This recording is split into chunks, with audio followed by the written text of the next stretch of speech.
안녕하세요. LA의 비투쇼입니다. 여러 중요한 소식들이 많이 있어서 잡담 없이 바로 시작. 자, XRP로 시작합니다. SEC, 그레이스케일의 XRP 및 도지 ETF 신청을 인정했습니다. SEC가 XRP의 ETF를 인정했다. 어마어마한 호재죠. 그런데 코인의 가격이 인정을 했는데 인정이 뭐죠? 인정하고 승인은 다른 거예요. 혹시 오해를 하시는 분들 계실까봐. 인정했다는 건 이거 뭐 한번 검토해 볼까? 가져와봐 하고 이렇게 넘겨서 보기 시작했다.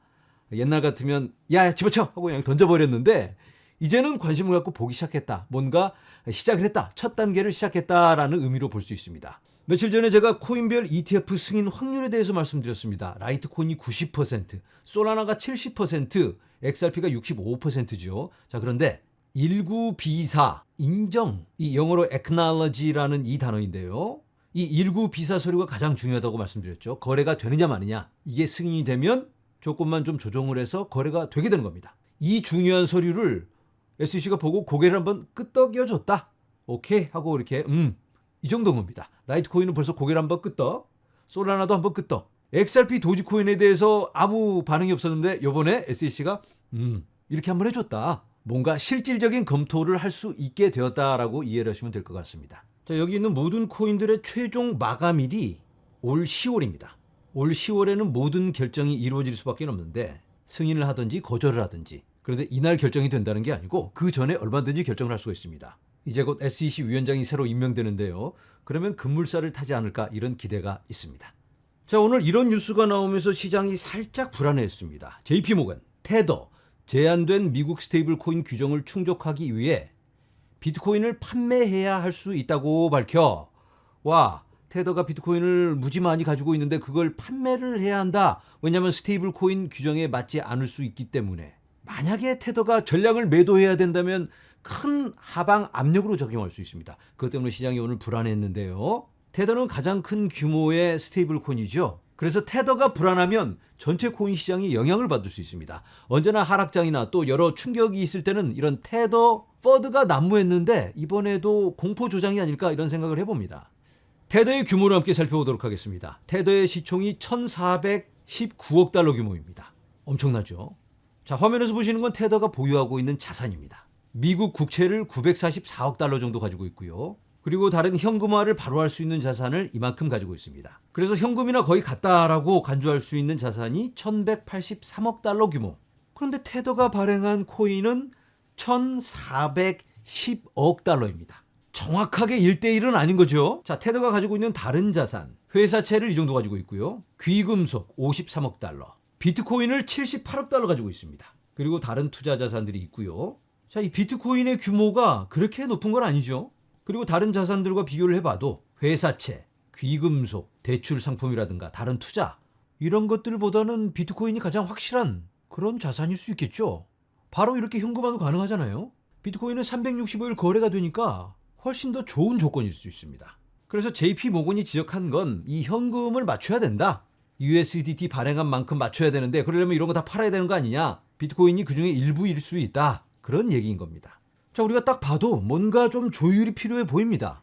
정확하게 USDT가 발행한 만큼 현금을 가지고 있든가, 이 캐시. 그런데 국채는 봐줘요. 현금이랑 똑같다라는 기준, 현금이랑 똑같다라고 간주할 수 있는 이 기준은 뭔가? 비트코인도 바로 현금할 수가 있잖아요. 그래서 어디까지 인정을 해주고 그리고 얼마만큼 몇 퍼센트나 현금을 꼭 가지고 있어야 되는지 이런 것들이 명확하게 정해줘야 됩니다. 그걸 정하려는 게 바로 스테이블 코인 빌입니다. 스테이블 코인 법안. 미국 의회에서 가장 우선순위를 갖고 그걸 정해 나갈 텐데요. 아마도 발전적인 방향으로 정해져 나갈 것 같습니다.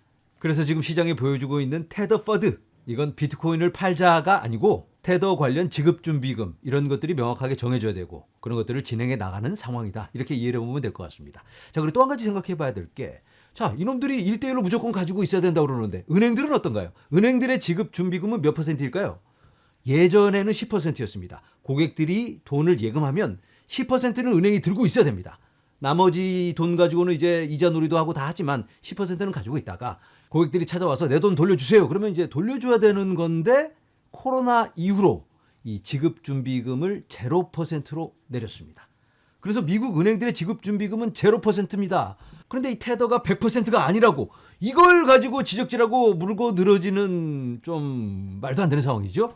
그리고 여기 미국 상무부 장관 하워드 루트닉 기억하시나요? 재무부 장관과 함께 미국 국부펀드 현재 준비 중입니다. 이 사람이 켄터 피츠제럴드의 CEO이기도 합니다. 그리고 테더의 미국 달러 자산에 대한 주요 보관인 수탁 서비스를 제공하는 그런 기관입니다. 여기서 USDT 토큰을 지원하고 수십억 달러의 자산을 관리합니다. 자, 테더가 USDT 백업하는 게 조금 모자랄 수 있다, 투명하지 않다, 뭔가 여러 가지 의혹이 있을 수는 있지만 뒷배가 이렇게나 단단합니다. 테더는 망하지 않습니다. 아무쪼록 이 테더 문제도 합리적인 방향으로 잘 정해지기를 기대해 봅니다. 자, 이제는 이더리움 소식입니다. 이더리움. 이번 시즌에서 가장 암울한 코인이 아닐까. 모두에게 실망감을 안겨주고 있는 이더리움 이거 들고 있어야 되나? 이런 고민을 하게 만드는 그런 코인인데, 자, 이더리움의 희소식이 들려옵니다.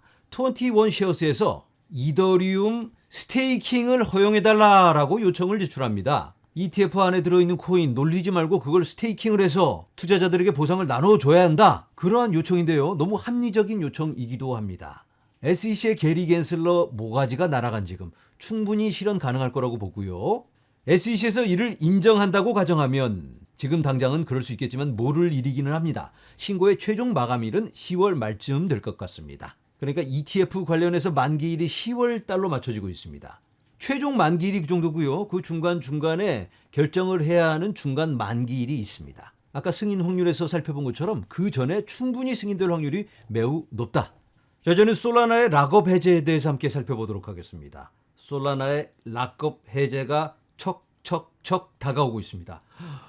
불안해질 수밖에 없겠죠. 락업 해제가 뭔가요? 묶여있던 솔라나가 풀린다. 시장에 풀리니까 팔리게 되는 겁니다. 하방 압력이 생길 수 있겠죠. 작년에 어마어마한 물량의 솔라나가 FTX에서 팔렸습니다. 솔라나를 매집한 바이어들입니다. 갤럭시 디지털, 판테라, 피겨 총 4,100만 개의 솔라나를 구입했는데요. 판매 가격은 $64, $95, $102. 그때 시세에서 30%에서 50% 정도 할인된 가격으로 샀습니다. 그런데 조건이 있었겠죠. 락업, 특정 기간 동안 못 파는 걸로. 그런데 이번에 이 물량의 25% 정도가 락업 해제가 됩니다. 시장에 풀립니다. 팔 수 있게 된다. 락업 해제 날짜는 3월 1일 2025년입니다. 이 사람들이 팔까요? 이 사람들이 매수한 가격 총 29억 달러 규모고요. 현재 가치 75억 달러. 2배 반 정도 올랐습니다. 그러면 이런 기관들이 어느 정도는 수익 실현을 할 수 있겠다라는 예상을 해볼 수 있겠죠. 그래서 당연히 하방 압력이 있을 수밖에 없다. 이렇게 말씀을 드립니다. 자, 좀 더 자세한 내용을 살펴보면 락업 해제일은 3월 1일입니다. 2주 정도 남았고요. 22억 달러 규모의 솔라나가 시장에 풀리게 됩니다. 엄청난 양의 규모인데 전체 유통량의 2.29%입니다. 그러니까 그렇게 높은 건 아니에요. 참고로 솔라나의 하루 거래량이 25억 달러가 넘습니다. 이번에 락업 해제 물량은 이보다도 낮습니다. 자, 다시 락업 해제 스케줄 4월 1일, 5월 1일에도 락업 해제가 있습니다. 그런데 그 규모가 미비합니다. 이 정도는 무시해도 될 것 같고요. 이 부분만 신경을 쓰면 될 것 같습니다. 수치적으로 보면 이번 락업 해제 규모가 가장 큽니다. 그리고 매달 이렇게 락업 해제가 있는데요. 이렇게 조금씩 단계적으로 2028년까지 이어집니다. 자, 솔라나 유통 스케줄인데요. 이렇게 락업 해제가 된 적도 있었습니다. 유통량이 지속적으로 올라가다가 이 정도면 가장 급격한 유통량 증가라고 볼 수 있겠는데 이때 솔라나 가격은 어떻게 반응했을까요? 떡상을 했습니다. 이때는 2021년 상승장이기 때문에 상승장에서는 락업 해제 두렵지 않다. 솔라나 투자자들은 참고하시고요. 일반적으로 락업 해제 전후로는 큰 변동이 있습니다. 이 변동의 시간이 기회가 될 수도 있겠죠. 일단 락업 해제가 완료되고 시장이 안정세를 찾기 시작하면 악재 소멸로 인해 솔라나가 크게 달릴 수 있겠다라는 기대를 해봅니다. 자, 여러분, 시장에는 여러 기대가 교차하고 있습니다. 수순에 의해서 하나씩 정리가 되고 그 다음 단계를 도약하기 위한 발판이 될 수 있지 않을까 이런 생각을 해보는데요. 지금은 힘이 비축되고 있는 시간이죠. 언젠가는 폭발할 그 시간을 기다립니다. 여러분과 함께 응원하며 나아갑니다. 여러분, 감사합니다.